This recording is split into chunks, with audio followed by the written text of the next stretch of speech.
Hello दोस्तों, so welcome to the next part of our story. Last time हमने story में human history के story में देखा था कैसे बिग बैंग से हम एग्रीकल्चर तक पहुंचे थे। और एग्रीकल्चर मैंने कहा था कि एक बहुत इंपॉर्टेंट मोड था ह्यूमन की हिस्ट्री में। सो देखते हैं क्यों था एग्रीकल्चर इंपॉर्टेंट मोड और उसके आने से क्या क्या चेंजेस हुए ह्यूमन बीइंग के लाइफ में। So let's get started. अब हमने देखा कि एग्रीकल्चर आया, एग्रीकल्चर के बाद सेटलमेंट, एग्रीकल्चर के साथ सेटलमेंट आया, क्योंकि एग्रीकल्चर के वजह से अब ह्यूमन बीइंग को एक जगह से दूसरे जगह जाने की ज़रूरत नहीं पड़ने लगी और इनफैक्ट एक जगह रहने की ज़रूरत पड़ने लगी, क्योंकि एग्रीकल्चर मतलब आप प्लांट को बोइएगा, फिर प्लांट ग्रो करेगा। जब तक प्लांट आपका छोटा से बड़ा होता है तब तक आपको उसको प्रोटेक्ट करना है। सो उसको प्रोटेक्ट करने के लिए आपको वहीं पर रहना है। सो जिससे धीरे धीरे क्या हुआ, एग्रीकल्चर मतलब ह्यूमन सेटलमेंट डेवलप हुए। अब ह्यूमन सेटलमेंट डेवलप हुए, एग्रीकल्चर से सबसे इंपॉर्टेंट चीज क्या आए एग्रीकल्चर से? सबसे इंपॉर्टेंट चीज जो एग्रीकल्चर से आई वो आई सरप्लस। ये बहुत इंपॉर्टेंट वर्ड है, याद रखना। सरप्लस मतलब क्या होता है? एक्स्ट्रा। जैसे कि मान लो कि तुम मार्केट से जैसे मार्केट से हम कुछ खाना लाने जा रहे हैं। फॉर एग्जांपल अगर हम बस एक टाइम का खाना का सामान लेके आते हैं तो वो सरप्लस नहीं है, वो एक बार आएंगे घर में खा के ख़त्म कर लेंगे। लेकिन मान लो पूरा महीना भर का सामान लेके अगर आ जा रहे हो तो अब तुमको महीना भर मार्केट जाने की ज़रूरत नहीं है, तो एक तरह से वो सरप्लस है तुम्हारा।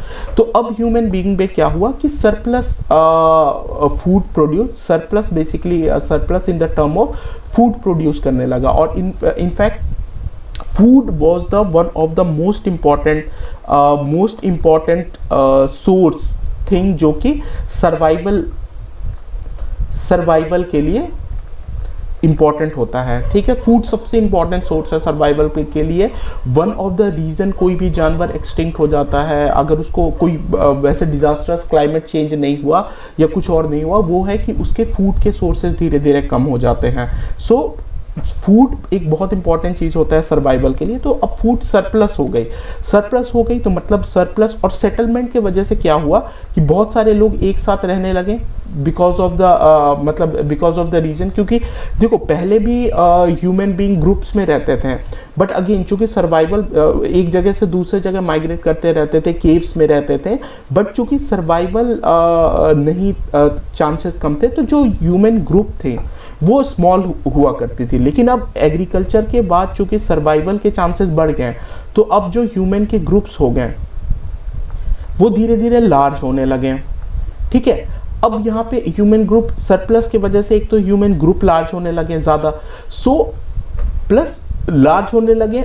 अब क्या था कि पहले भी थोड़े बहुत स्पेसिफिक रोल्स होते थे ह्यूमन के ग्रुप में। जैसे फॉर एग्जांपल हंटर गैदरर्स भी थे कि वो जाते थे, हंट करते थे, फूड लेके आके अपने केव में ला के रखते थे, फिर आग वाग जला के पकाया वकाया खाया, या स्टोर करके भी रखते थे। ऐसा नहीं कि पहले स्टोर करके भी नहीं रखते थे, बट केव में रहते थे, फिर बार बार माइग्रेट, बहुत ज़्यादा स्कोप नहीं था स्टोर करके चीज़ें रखने का, बट वही 3-4 दिन के लिए रखते थे। और वहाँ भी उस टाइम भी लीडर हुआ करता था, जो मे बी जो सबसे एल्डर होता था वो लड़ाई लीड करता था। प्लस वोमेन मतलब वोमेन मान लो जब प्रेग्नेंट रहती थी तो हो सकता है वो हंटिंग में नहीं जाती थी, तो थोड़ा बहुत रोल में डिफरेंट होता था, बट बहुत ज़्यादा नहीं होता था, क्योंकि लीडर भी होता था तो उसको भी अल्टीमेटली हंटिंग गैदरिंग करनी थी, और वोमेन भी मतलब गैदरिंग में या हंटिंग में पार्टिसिपेट करती थी। सोसाइटी में बहुत जो भी आदमी था, लीडर अगर होता भी था तो वो जस्ट एक नाम का लीडर होता था, क्योंकि अल्टीमेटली सेम काम सब करते थे। मतलब लोग स्पेसिफिक काम नहीं करते थे, क्योंकि अगर मान लो 4 आदमी हैं तो वो ना मुश्किल से 4 आदमी का खाना ही जोड़ के ला पाता था। और मतलब ये एवरेज में, फॉर एग्जांपल अगर 4 आदमी गए हंटिंग करने, हो सकता है उनमें से एक ही आदमी हंट कर पाएगा, तो वो बस 4 का खाना ही ला पाता था। तो अगर उसमें से एक आदमी, फॉर एग्जांपल अगर 4 आदमी जाके 4 आदमी का खाना लाते हैं, तो अगर एक आदमी बैठ जाएगा और 3 आदमी जाके खाना लाएगा, तो फिर एक आदमी तो भूखा मर जाएगा, क्योंकि 3 आदमी जाएगा तो 3 आदमी का खाना लाएगा। तो हंटिंग गैदरिंग में ये बात होती थी। लेकिन एग्रीकल्चर में सरप्लस होने लगा, इसका मतलब अब 10 आदमी मिलके 20 आदमी का खाना ग्रो करने लगे। तो एक तो उससे ग्रुप लार्ज बनता गया, और दूसरे बात क्या हो गया कि अब लोगों के पास ऑप्शन हो गया कि वो कोई दूसरा काम भी कर सकते थे। ठीक है। सो ये बहुत इंपॉर्टेंट है। जैसे पहले सर्वाइवल के लिए सिर्फ हर आदमी को वही हंटिंग या गैदरिंग करनी पड़ती थी, तभी जाके बहुत मुश्किल से सर्वाइवल हो पाता था। अगर उसमें से एक आदमी भी कुछ कम करने लगेगा तो वो फिर सर्वाइवल मुश्किल होता था। लेकिन एग्रीकल्चर के आने के बाद ये बात बदल गई, ठीक है। एग्रीकल्चर के आने के बाद ये बात बदल गई। अब कुछ आदमी मिलके बहुत सारे आदमी का खाना एक्स्ट्रा सरप्लस प्रोड्यूस करने लगे।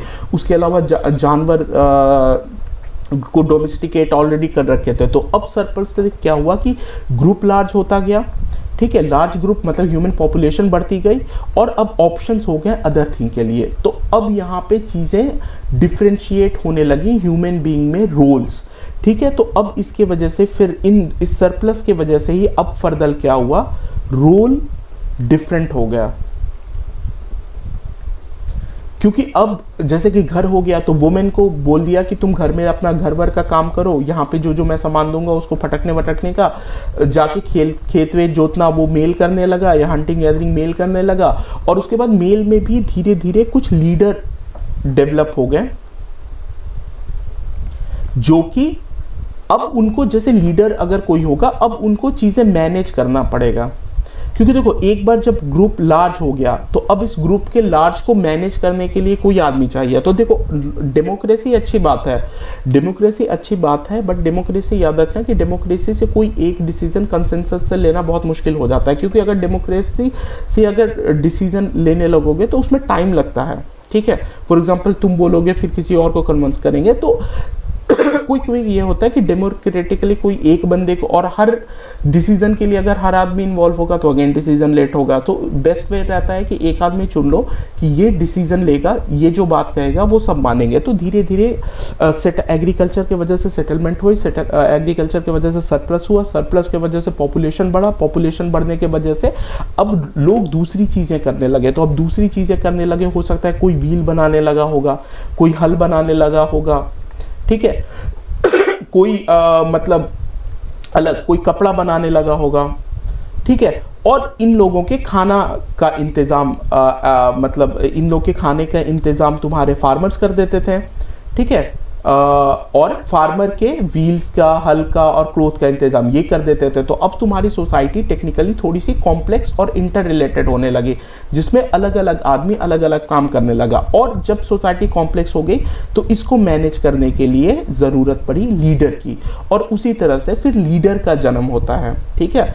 कि लोग लीडर चुनने लगे और वो फिर डिसीजन लेता था। जनरली गांव का जो भी ग्रुप होता था उसका एल्डर जो कि बड़ा होता था, बड़ा आदमी होता था, वो लीडर बनता था, या अलग अलग तरीके से लीडर होने लगे। अब यहाँ पे कहानी में ट्विस्ट फर्दर क्या आता है, अब हम इंडियन सिविलाइजेशन के टर्म्स में अब धीरे धीरे जानेंगे, ठीक है। तो इंडियन सिविलाइजेशन के टर्म्स में क्या हुआ कि एक बार जो सेटलमेंट शुरू हो गई तो फिर हमारी काफ़ी अच्छी अच्छी सेटलमेंट शुरू हुई। मतलब एक तरह से 8000 BC में तुम्हारी सेटलमेंट, एग्रीकल्चर एंड सेटलमेंट शुरू हुई, और अराउंड 2700 BC आते आते हम मतलब सेटलमेंट को इतनी ज़्यादा कॉम्प्लेक्स हो गए, सेटलमेंट लीडर वीडर बनने वाली चीज़ें इतनी ज़्यादा कॉम्प्लेक्स हो गई कि हम एक धीरे धीरे आके सिटीज़ डेवलप होने लगे। मतलब गांव बड़ा होता गया, अब लोग स्पेसिफिक काम करने लगे। तो कोई स्कल्पचर बन गया होगा, कोई दूसरे काम करने लगा होगा, क्योंकि लोग दूसरे काम इसलिए कर पा रहे थे क्योंकि कोई दूसरा उनकी ज़रूरत का काम कर रहा था। फॉर एग्जांपल आज हम लोग सब फार्मर नहीं है, कोई सॉफ्टवेयर इंजीनियर होता है, कोई मान लो कोई कार चला रहा है, ड्राइवर है, या कोई दूसरे काम कर रहा है। वो इसलिए कर पा रहा है क्योंकि कोई ना कोई फार्मर है जो उनके लिए फूड फूड ग्रो कर रहा है। उसी तरह से जैसे कोई आदमी है जो कि क्लोथ बना रहा है, जिसकी वजह से उसके क्लोथ की नीड पूरी हो जाती है। उसी तरह से जो सॉफ्टवेयर इंजीनियर है वो फार्मर, और दूसरे टेलीकॉम इंजीनियर हो, सबके मोबाइल की नीड्स पूरी करता है। तो इस तरह से इंटर रिलेटेड सोसाइटी है। तो अब धीरे धीरे स्पेसिफिक जब सोसाइटी होती है तो उसमें ह्यूमन को, जैसे फॉर एग्जाम्पल अगर एक आदमी को सब काम करने कह दो तो वो सब काम थोड़े थोड़े अच्छे तक कर सकता है। लेकिन अगर एक आदमी एक तरह का ही काम करने लगे तो विद द टाइम उसमें मास्टर बनने लगता है। तो ये जो खाली टाइम मिला जब अब एक आदमी स्पेसिफिक काम करने लगा तो विद द टाइम उसकी इफिशियंसी बढ़ने लगी, उसकी कॉम्प्लेक्सिटी, वो ज़्यादा कॉम्प्लेक्स काम करने लगा उस स्पेसिफिक में। तो धीरे धीरे ह्यूमन सिविलाइजेशन का डेवलपमेंट हुआ। फॉर एग्जांपल अगर किसी को, अगर तुमको हंटिंग भी करना है, गैदरिंग भी करना है और साथ में मूर्ति मतलब पेंटिंग भी बनाने का काम कर देंगे, तुम इस तरह की पेंटिंग बना दोगे भाई। ये जैसे पहले के लोग केव वाले बनाते थे, लेकिन भाई अगर तुमको सिर्फ बोल दिया नहीं तुम सिर्फ पेंटर हो, तुमको दिन भर बैठ के सिर्फ पेंटिंग बनाना है, खाने वाने की चीज़ें हम कर देंगे, तो फिर बैठ के तुम मोनालिसा बना दोगे। तो इसी तरीके से चीज़ें कॉम्प्लेक्स होती गई और कॉम्प्लेक्सिटी बढ़ते बढ़ते 2700 BC के करीब इंडिया में इंडस वैली सिविलाइजेशन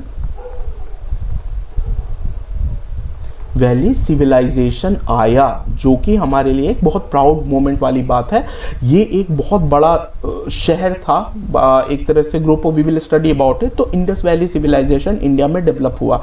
यहाँ ग्रुप ऑफ लोग रहते थे, एग्रीकल्चर रहता था, बहुत बड़े बड़े टाउन प्लानिंग होती थी, एकदम टाउन बड़ी बड़ी मतलब बेक्ड ब्रिक्स की बिल्डिंग बन रही है, ऊंची इमारतें बन रही हैं एंड ऑल दोज, एकदम रोड बन रहा है, ड्रेनेज सिस्टम बन रहा है, बहुत चीज़ें, मतलब ह्यूमन सोसाइटी और ज़्यादा डेवलप होती गई and all was just because of the agriculture. Agriculture ने कुछ लोगों को खाली चीज़ें दिया ताकि वो दूसरी चीज़ें कर पाएँ, इससे दूसरी चीज़ों में डेवलप होंगे। वरना चूँकि जब से तक एग्रीकल्चर नहीं थी, सिर्फ खाना और ज़िंदा रहने में ही सबका टाइम जाता था। बट एग्रीकल्चर और सेटलमेंट के आने के बाद घर है तो वो तुमको सेफ्टी दे देता है, आप चुपचाप से सेफ्टी में बैठ के चीज़ें, अब तुम्हारा 24 घंटे आग पकड़ के नहीं बैठे रहना है जानवर से बचने के लिए, और कोई दूसरा तुम्हारे लिए खाना प्रोड्यूस कर रहा है तो तुम कोई दूसरे काम भी कर सकते हो। तो ह्यूमन बीइंग की सोसाइटी और ज़्यादा डेवलप मतलब कॉम्प्लेक्स होती गई। इंडियन हिस्ट्री में फिर क्या आता है कि एक टाइम के बाद जैसे हर चीज़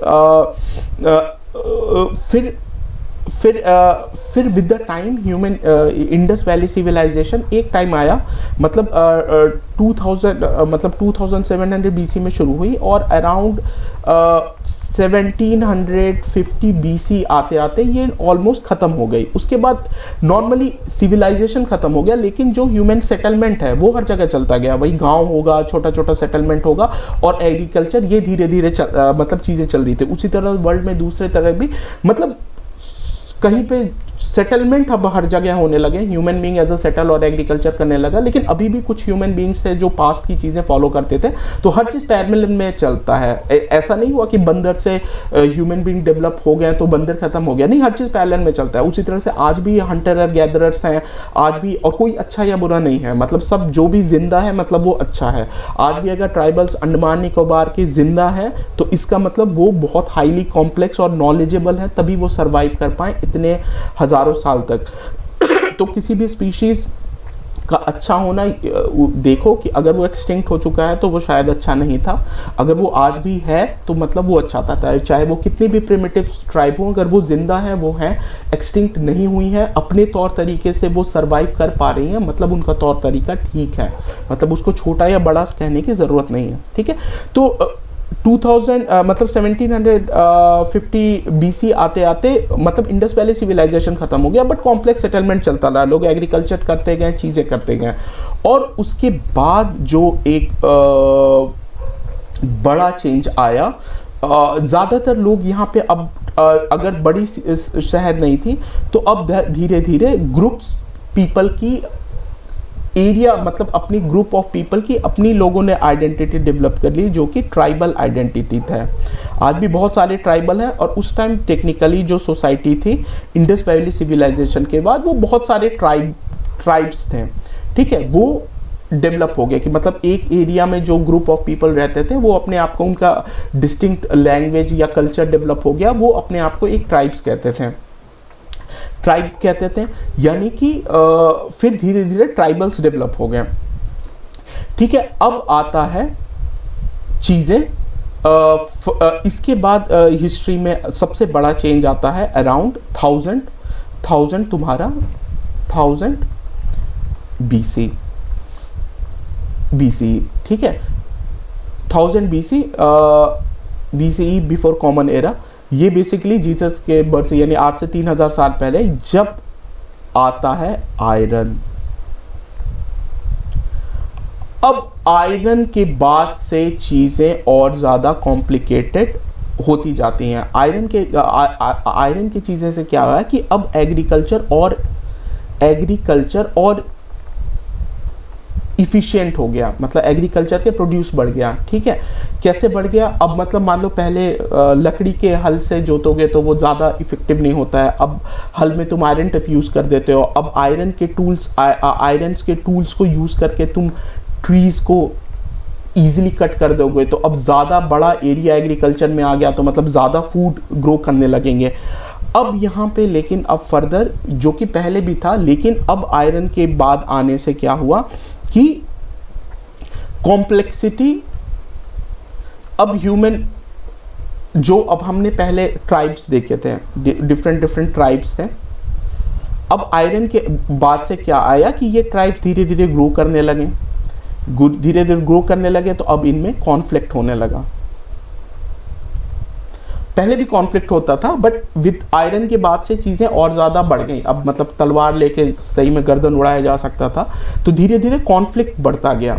ठीक है, अब यहाँ से चीज़ें ह्यूमन हिस्ट्री में क्या हुआ कि सेटलमेंट हुई, चीज़ें कॉम्प्लेक्स हुई और कॉन्फ्लिक्ट बढ़ता गया। और पैरेलल में ही विद द टाइम क्या हुआ, इसका कोई वो नहीं है, ये सेटलमेंट के बाद से ही हुआ, जब लीडर बनने लगे। ठीक है, और लीडर, अब ये साथ में क्या हुआ कि पहले जो लीडर थे वो इलेक्टेड हुआ करते थे, चुनते थे, लोग बनाते थे लीडर, वो काम करते जाओ। अब विद द टाइम लीडर ये रियलाइज करने लगे कि भाई लीडर बनने में तो बड़ा फायदा है, दूसरों से काम करवाओ और तुम डिसाइड करोगे किसको क्या मिलेगा, तो सबसे ज़्यादा पोर्शन अपने पास रख लो। तो लोग अब लीडर बनना चाहते थे। अब लीडर एक ऐसा पोजीशन हो गया और कॉन्फ्लिक्ट भी बढ़ा, तो अब लीडर एक ऐसा पोजीशन हो गया कि अब लीडर, चूंकि कॉन्फ्लिक्ट होने लगा, लड़ाई फिर चलने लगे, इंडियन के टर्म से मैं बोल रहा हूँ, दूसरे इसमें ट्राइबल के टाइम में, जिसको वैदिक टाइम भी कहेंगे, अब लीडर सबसे वाइज नहीं प्रेफर होने लगे कि जो सबसे वाइज हो, सबसे बूढ़े को बना लिया। अब स्ट्रॉन्ग आने लगा, स्ट्रॉन्ग लोग लीडर होने लगे। अब वो हथियार और स्ट्रॉन्गनेस से लीडर डिसाइड होने लगा। ठीक है, आयरन के आने के बाद ये सारी चीज़ें और बढ़ गई, क्योंकि अब लकड़ी के तलवार से लोग कौन कितना स्ट्रॉन्ग बन जाएगा, मतलब डंडा से मारोगे तो एक ही आदमी को पीट पाओगे। बट आयरन के टूल आने से चीज़ें, और उससे पहले भी, आयरन से पहले भी कॉपर चीज़ें आई थी, बट चूंकि कॉपर बहुत ज़्यादा स्ट्रॉन्ग नहीं होता था, तो कॉपर से थोड़ी बहुत तलवार और दूसरी चीज़ें बन जाती थी, बट वो बहुत ज़्यादा स्ट्रॉन्ग नहीं होती थी, वो मुड़ जाती थी। बट आयरन के आने से बहुत ज़्यादा स्ट्रॉन्ग वेपन्स बनने लगे, तो अब लीडर धीरे धीरे स्ट्रॉन्ग आदमी बनने लगा, और लीडर चाहने लगे कि भाई मेरा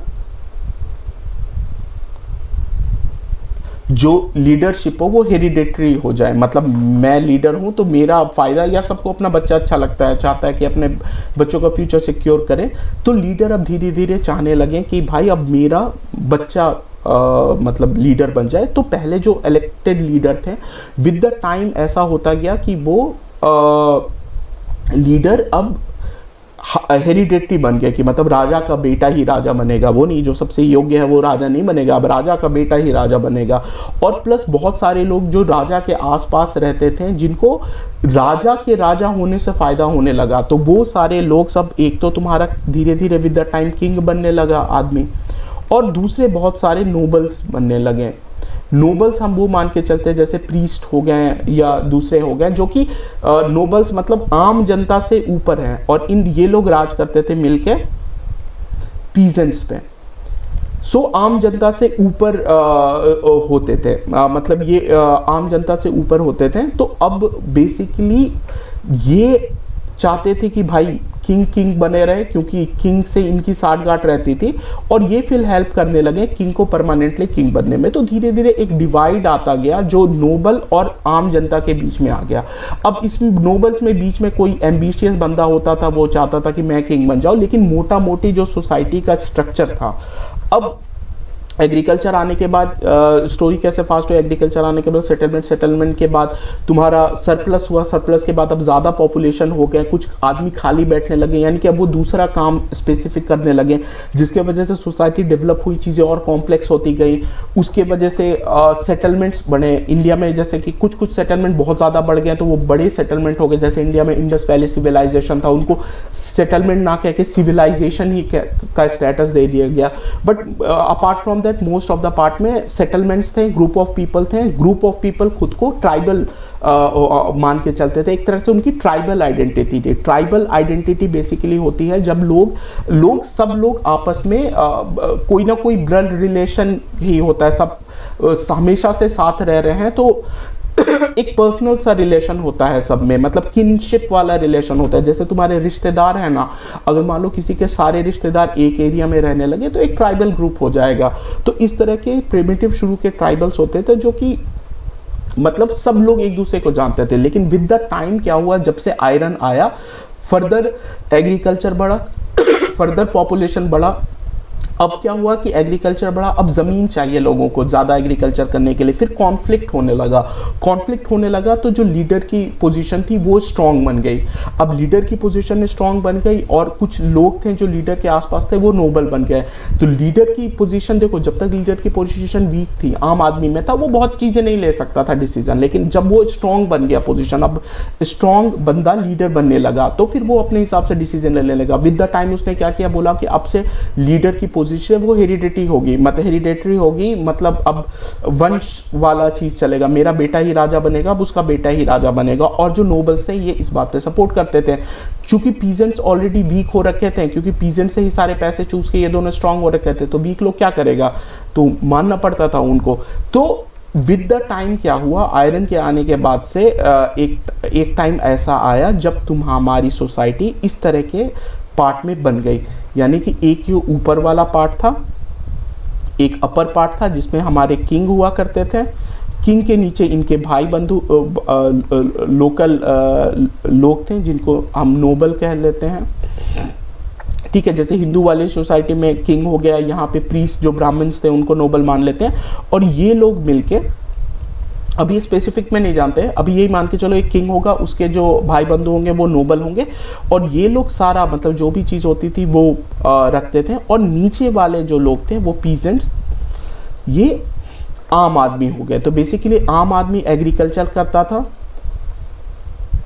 और काम करता था, वर्क करता था, अलग अलग चीज़ बनाता था, थोड़ा बहुत खुद रखता था, और इसका मोटा मोटी शेयर किंग और नोबल यूज करते थे। ठीक है, अब किंग स्ट्रांग होता गया, स्ट्रांगनेस से और आयरन से क्या आया, फिर एक टाइम आया जबकि वॉर का टाइम आया, जबकि बहुत सारे लड़ाई के बारे में अब चीज़ें ऑफिशियल, पहले भी कॉन्फ्लिक्ट होती होगी या डंडे वंडे से सर्वर पे मार देते होंगे या चीज़ें होते होंगे, लेकिन अब इंडिया में एक बार जब इंडिया में आयरन आया, इंडस वैली के बाद चीज़ें डाउन हो गई थी, बट उसके बाद जब फिर से सेटलमेंट, जब आयरन आया 1000 BC के करीब, उसके बाद सोसाइटी फिर से group of people all strong होते गए और अब वॉर वाला सिचुएशन आया। जैसे वॉर एक ऑफिशियल चीज़ बन गई, ऑफिशियल इसलिए बोलता हूँ क्योंकि अब जैसे कि बहुत सारे टेक्स्ट देखोगे उसमें अब हीरो की गुणगान होने लगा, वॉर को एज अ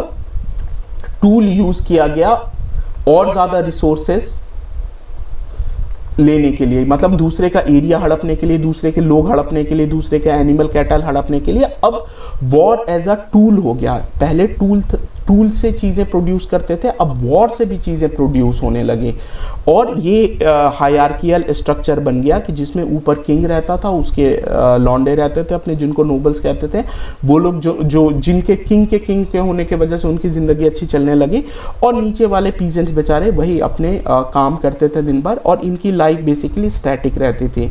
इनके कॉस्ट पर अपना ये इन लोग दोनों के बीच में एक डिवाइड आता गया। जो ट्राइबल सोसाइटी में क्या था, ट्राइबल सोसाइटी में डिवाइड नहीं होता था, राजा से भी कोई भी मिलने चला जाता था, चीज़ें होती थी, सुना दिया, 4 बात बोल दिया, यार मेरा काम क्यों नहीं कर रहे हो। लेकिन अब ना धीरे धीरे किंग ने क्या किया कि एक डिवाइड बना लिया, एक बैरियर बना लिया खुद के और आम लोगों के बीच में, और ये बैरियर को इंश्योर करते थे ये नोबल्स। ठीक है, तो वो आम बैरियर बन गया। अब पीजेंट्स के लिए इजी नहीं होता किंग। अब किंग धीरे धीरे भगवान वाले लेवल में आता गया, और उसके बाद से वॉर वाली वॉर, अब ऐसा वॉर बस चीज़ें आम मतलब वॉर अब जस्ट सर्वाइवल वाली बात नहीं हो गई, अब वॉर एक टूल बन गया जिसके वजह से रिसोर्स और ज़्यादा आएगा।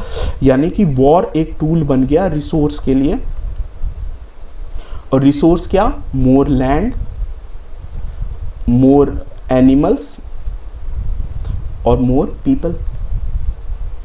यानी कि लैंड तुमको मिल गया, एग्रीकल्चर लैंड तुम ले लो, वरना ऐसे जंगल काट के क्लियर करना पड़ेगा, ऐसे लड़के ले लो, उनके एनिमल कैप्चर कर लो कि भाई तुम तो अब रहे नहीं, अब तुम्हारे एनिमल हमारे, और उनके लोग कैप्चर कर लो, और उनके लोग कैप्चर करने से फर्दर सोसाइटी में डिवाइड बनता गया। जैसे फॉर एग्जांपल जैसे कि अब जैसे कि सोसाइटी में तुम्हारे डिवाइड वैसे बनते गए, जैसे सबसे ऊपर तुम्हारा किंग हो गया, उसके नीचे तुम्हारे नोबल्स हो गए, अब उसके नीचे पीजेंट्स हैं, आम आदमी, लेकिन पीजेंट्स में भी अब नीचे स्लेव्स टाइप के लोग हो गए हैं जो कि बेसिकली वॉर वाले आए थे, क्योंकि पीजेंट्स कुछ भी है इनके अपने आदमी थे, लेकिन एक बार वॉर में जिन आदमी को तुम कैप्चर करके स्लेव टाइप का बना लोगे, उनका जो मतलब जो स्थिति है वो और ज़्यादा बुरा होता गया। तो यानी पीजेंट्स में भी अब फर्दर सोसाइटी डिवाइड होती गई, मतलब अब तुमको देखोगे कि with the time hierarchical society बनती गई। ठीक है, सो अब एक बार अब हमें पता चल गया ह्यूमन हिस्ट्री से इस वाले एपिसोड में कि कैसे आम एग्रीकल्चर से बढ़ के अब इसमें क्या बोलते हैं, एक सोसाइटी एक हायरार्कियल स्ट्रक्चर में बन गई, जिसमें अब एक मोनार्की था, एक किंग था और उसके लोग थे, और वॉर अब एज अ टूल था मोर रिसोर्स गैदर करने का। अब इसके आगे से सोसाइटी में क्या इंपॉर्टेंट मोड आता है जिसकी वजह से सोसाइटी फर्दर चेंज होती है, वो हम जानेंगे नेक्स्ट एपिसोड में। सो जय हिंद।